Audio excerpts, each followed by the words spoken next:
watching the old stream, maybe you need to exit and click on it again because we are live. Lauren is here. Good morning, Lauren. Good morning, Aunt. Happy Monday. First Monday in August, which is crazy that we're already here, but yeah, here we are. 8 weeks out from Beach Brawl. That is our big focus these days.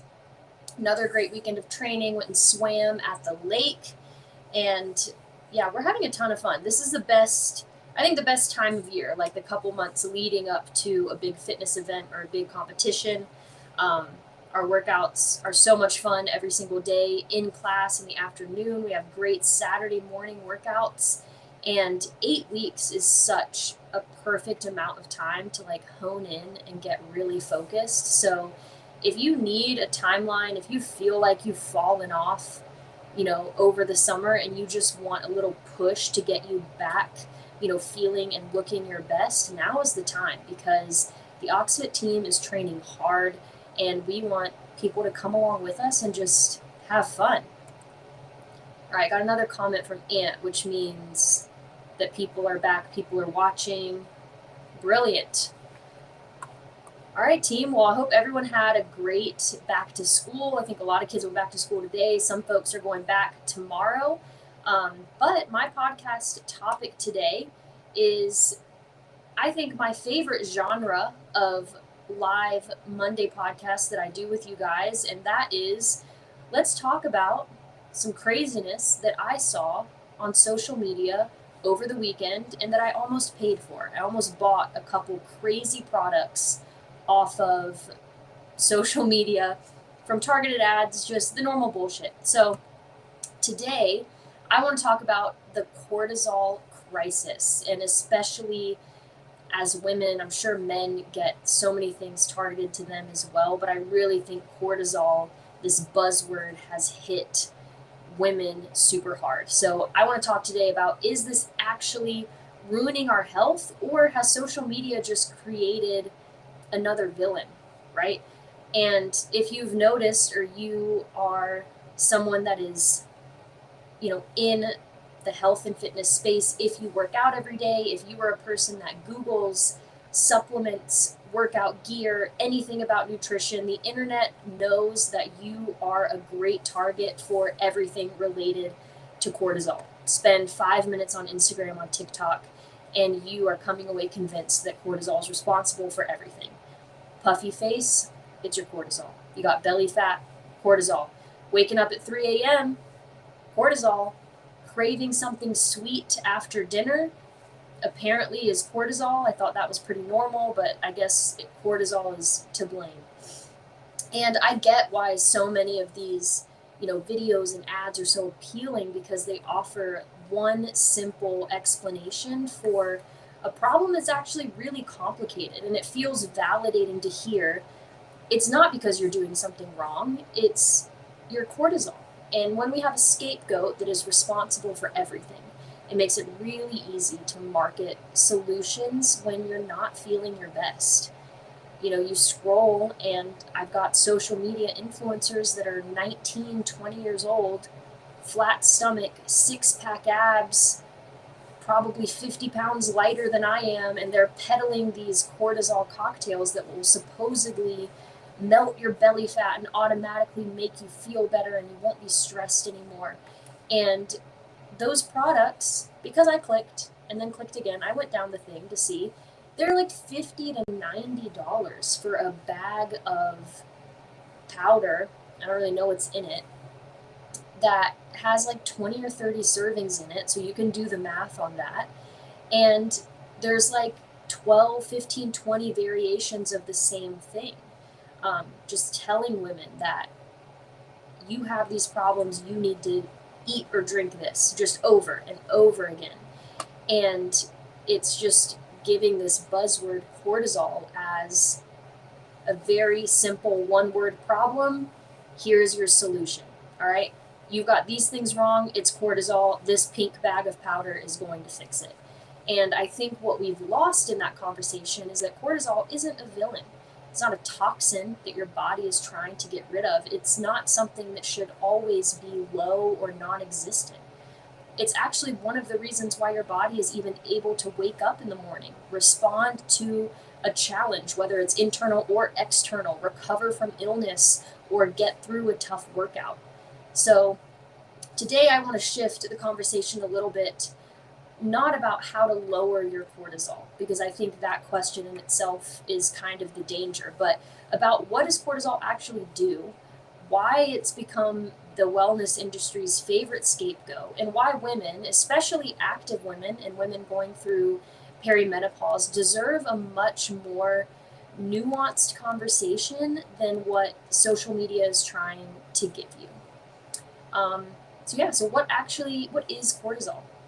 What does it actually do? So it's a hormone made by your adrenal glands, and a lot of people call it the stress hormone, which is not incorrect. But I think labeling it the stress hormone is kind of one of the reasons why it's so misunderstood, because stress isn't always bad. Exercise is stress on the body. Learning something new is stress on your brain. Recovering from a surgery is stress for your body. Giving birth is stress. Waking up every morning could be classified as a stressor. It requires a cortisol response, because your body actually gives a natural surge of cortisol after you wake up. It's what helps you go from being asleep to opening your eyes and being able to function. And without cortisol, we literally couldn't survive. So instead of thinking about cortisol as an enemy that we constantly have to push down and we have to rein it in and we have to manage it, you need to think of it as your body's energy manager. Whenever your brain says, hey, we need more fuel right now, we need something right now, cortisol is what's going to help make that happen. And it's not supposed to stay low. It's not a low cortisol good, high cortisol bad. And I think that's what people misunderstand. They think cortisol should be like this, but cortisol is super rhythmic. It's very high in the morning and it gradually comes down throughout the day. It reaches its lowest point at night so that you can sleep. And that's exactly what it's supposed to do. So when people talk about wanting low cortisol, I think in some parts of your day when it's high, you could want it to be low. We don't want cortisol to just spike randomly, but you have to ask yourself, when do I want it low? Because it needs to be low sometimes. It needs to be high sometimes. Because healthy cortisol is very dynamic. It is constantly changing. So when did cortisol kind of become the answer to everything? And I think somewhere along the way, cortisol stopped being just one hormone in a very complicated system, and it became the explanation for basically every symptom that we don't really have control over, right? Losing weight can be hard. We can feel like it's out of our control, so we blame cortisol. We have brain fog, anxiety, a puffy face, all of these things. It feels nice to be able to just assign a reason to it and say, it's not me, it's that thing over there that I have no control over. And most people are saying, like, I just really have high cortisol, but they've never actually had it measured. And even if they did, like I said a couple seconds ago, cortisol goes like this all day. What if you have a doctor's appointment first thing in the morning? Your cortisol is going to be high because you're waking up. What if you go to the doctor in the evening or you haven't worked out that day? Maybe your cortisol is going to be lower. So it's not something that you can just go get tested and say, yes, you have high cortisol, or yes, you have low cortisol. A single measurement isn't going to tell you very much. And that's because our bodies don't work in isolation. You know, cortisol, along with all of our other hormones, are affected by our sleep, our nutrition, our training regimen in the gym, our mental health, you know, even your menstrual cycle and the environment around you. So it's almost impossible for you to totally and completely regulate and control your own hormones and your own cortisol levels because they're stimulated by so many things that are out of our control. And I don't want it to sound like I'm dismissing stress, because chronic stress definitely impacts our health. Long-term stress can affect sleep, appetite, our recovery, and it's different than saying cortisol is causing every problem. Sometimes what we're seeing, it's not high cortisol, it's stress caused by poor sleep, it's caused by not eating enough, emotional stress, overtraining, it's burnout. And all of these things interact with one another. And that's why reducing everything to just one hormone really misses the bigger picture. And I think the way cortisol kind of pops up the most is when we're talking about types of exercise that we do. And I think this is where kind of the internet or different schools of thought can get really divided. And we have one group of people saying, never do high intensity exercise. It spikes your cortisol and it's going to lead to all these bad things that we've been talking about. And another side says cortisol doesn't matter. Exercise is exercise. Just train harder, train harder. And honestly, I don't think either side has the full picture. Your body is supposed to be stressed by exercise. That's how it adapts. That's how your muscles grow. That's how you improve your, cardiovascular system. And that's how you become stronger. During a challenging workout, cortisol naturally increases to provide you energy to maintain your blood sugar and support your performance. That's not the problem. The bigger question is, what else is your body dealing with? Maybe you're sleeping 6 hours a night, 4 hours a night. Maybe you have a demanding job. Your kids are sick. You're trying to lose weight at the same time. So you're eating as little as possible because you're trying to lean out, but then you're doing 6 high intensity workouts every single week. And at some point you have to ask, is this helping my body adapt, or am I just asking my body to be in survival mode? And less of certain types of workouts aren't necessarily about lowering cortisol. Doing less high intensity training is not automatically going to cause something else to happen. And I think this is really important for women because, once again, I think it's so oversimplified for us, and we deserve a more in-depth conversation about our hormones and about our exercise. And it's kind of lazy to just say women shouldn't do HIIT because it raises your cortisol. That's way too simplistic. But saying every woman should be doing high intensity training is missing the mark. And I think the sad thing is that often women are just kind of researched and talked about as a smaller version of a man, and that's not true. Our hormones are totally different. We have periods that change everything throughout the month, and it only becomes more pronounced as we age and as we get older. And many women might notice they don't recover from intense exercise quite the way they used to. Sleep can become unpredictable, energy fluctuates, recovery takes longer, and it just means that high intensity training maybe shouldn't be the foundation of your fitness routine, but it doesn't mean that it's all of a sudden bad. And many experts who really do specialize in women's health recommend treating HIIT workouts or high intensity workouts as a tool, just not your default setting. So maybe that's 1 or 2 sessions a week. The rest of your training should be a combination of strength training, of walking, of different types of cardio, mobility work, and intentional recovery. And I think that's why you see such a cool fluctuation of styles of OxFit workouts, and why we also encourage athletes to personalize their OxFit workouts to meet their needs. Some days we are lifting really heavy, we're going slower. Other days we're moving continuously for 40 minutes. Sometimes we are doing high intensity intervals, but each type of workout has its place, and it shows up on a cycle, and it keeps us in a rhythm of adapting and improving our bodies in different ways, so that we're not asking you to come into the gym every single day and do the hardest, highest intensity interval workout you've ever done because we want you to leave just absolutely exhausted. There's a lot of thought that goes into the programming so that it's beneficial for women of all ages. It's beneficial to men of all ages, and everyone can get what they need out of the workouts. And apart from the workouts, the other huge piece is underfueling, which I think is a part of many women's lives.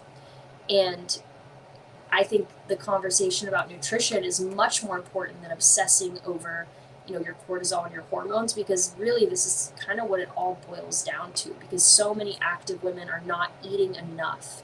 They're training really hard. They're trying to lose body fat. They're skipping a lot of different food groups because they think that that's going to get them the results they want. But that just kind of keeps us going on the same cycle. We're more tired, we're more exhausted, we're just trying to catch up with ourselves, and we never can. And when your body doesn't have enough energy available, it starts making adjustments to protect itself.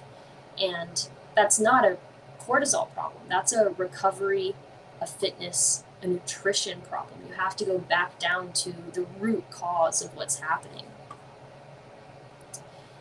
And here we are. So now we've come full circle. We've got these problems. We eat, we work out, we think we're doing the right things, but we have these stubborn issues that won't go away. Cue the cortisol hacks that we see all of the time in stores, online, ads and podcasts on Instagram, TikTok, all the things. And the funny thing is that most of the things that actually will support a healthy hormone balance are not exciting enough to go viral, because sleeping is not very glamorous. Eating enough food is not something you can easily sell or put in an ad. Spending time outside, strength training, walking, managing your stress in ways that actually fit your life, spending time with people you enjoy, recovering between workouts, all of those things don't make good Instagram reels. They don't make good TikToks, but they're the ones that consistently move the needle. And those are the ones that are the hardest to replicate every single day.